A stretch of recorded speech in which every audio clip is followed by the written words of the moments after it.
अस्सलाम वालेकुम नाज़रीन, आवाज़ न्यूज़ सां गॾु आऊं आहियां बिशारत सुमरो। संजा सैयद हल्दा से हेडलाइंस है।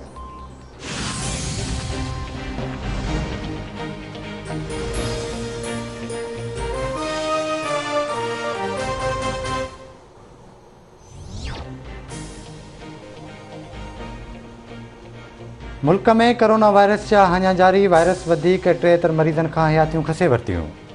फौतुनि जो अंग वधी 20,680 ताईं पहुतो। NCOC मूजिबि 24 कलाकनि दौरान 2,445 नवां केस रिपोर्ट। मुतासिरनि जो अंग वधी 9,16,239 ताईं पहुतो। इरसा सिंध जे लाइ पाणी में वधीक घटिताई करे छॾी। बलूचिस्तान ऐं खैबर पख्तूनख्वा खे शॉर्टफॉल खां आजो करार ॾिनो वियो। तरबेला डैम ख़ाली थियण ऐं चश्मा ढंढ में फ़क़ति हिकु ॾींहं जो पाणी मौजूदु।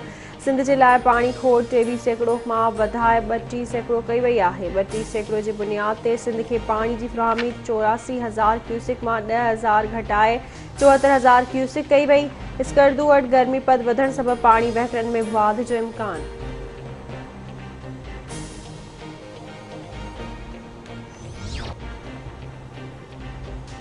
सिंध असेंबली जे इजलास दौरान पाणी जे मामले ते बहस। वॾे वज़ीर सैयद मुरादिल शाह जो चवणु आहे त सिंध में पाणी जी खोट सबबि सूरत हाल इंतिहाई ख़राबु आहे। सिंध असेंबली में पाणी मामले ते फ़र्क़ु ॾिठो त दिली सदमो पहुतो। विरहाङे खां अॻु पाणी जी विर्छ ते कॾहिं बि झेड़ो न थियो। सिंध जी सरज़मीन सदाईं सरसब ऐं शादाब रही आहे। पाणी सियासी न पर असांजी जियापे जो मसइलो आहे। अपोज़िशन पाणी मामले ते हुकूमत सां गॾु आवाज़ उथारे। पाणी जे मामले ते सिंध सां ज़्यादती थी रही आहे। MQM पाकिस्तान पारां पाणी जे मामले ते सिंध हुकूमत जो साथ ॾियण जो ऐलान। PTI मेंबर बिलाल गफ़ार जो चवणु आहे त पाणी जे मामले ते हिकु ब्रीफिंग जो सेशन रखणु घुरिजे। मसइले खे सियासी बणाइण बदिरां ॻाल्हियुनि जी मेज़ ते अची हल करणु घुरिजे।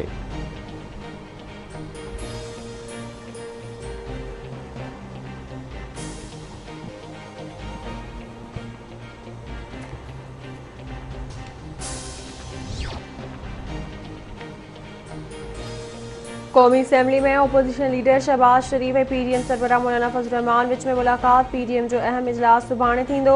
शहबाज शरीफ जो चवणु आहे त PDM में मुशावरत सां फ़ैसिला कया वेंदा आहिनि। सुभाणे वारे इजलास में अहम मामलनि ते गौर वीचार कयो वेंदो। हुकूमत कोरोना वैक्सीनेशन लाइ कहिड़ा क़दम खंया आहिनि।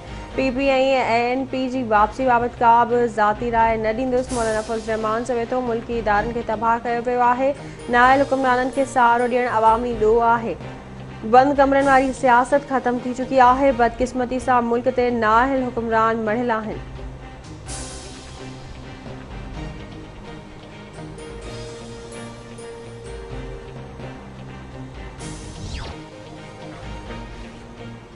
दौड़ में आमिर जी पुल भरिसां केरी ऐं मोटरसाइकिल में टक्कर। 4 ॼणा फ़ौत थी विया। फ़ौतियुनि में ज़फ़र शेख, दानियाल, दानिश शेख ऐं साजिद भट्टी शामिल। चारई नौजवान शाख ते विंझण लाइ वञी रहिया हुआ त साणनि हादसो पेश आयो। जामशोरो भरिसां M9 मोटरवे ते तेज़ रफ़्तार कार ॿिनि भाइरनि खे चिबाटे छॾियो। अब्दुर्रहमान चाण फ़ौत, अमानुल्लाह ज़ख़्मी, लम्स अस्पताल मुंतक़िल। सिंधड़ी भरिसां खिराव शाख वटि तेज़ रफ़्तार कार जी टक्कर में ॿारड़ो फ़ौत थी वियो। थारूशा वेझो हादसे में ज़ख़्मी थियल नौजवान तालिब हुसैन पमर ज़ख़्मनि जी सट न सहंदे फ़ौत। लाश घर पहुचण ते कोहराम।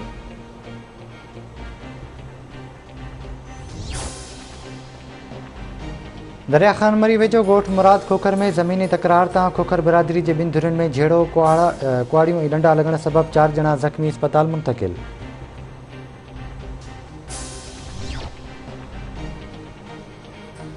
सिंध में पाणी जो बहिरान संगीन थी वियो। आबादगार तोड़े शहरी पाणी लाइ सरापा एहतजाज में मलकानी शरीफ ऐं भरपासे वारनि इलाइक़नि में पाणी जी सख़्त खोट सबबि ग़रीब तबिको लॾपलाण करण लॻो।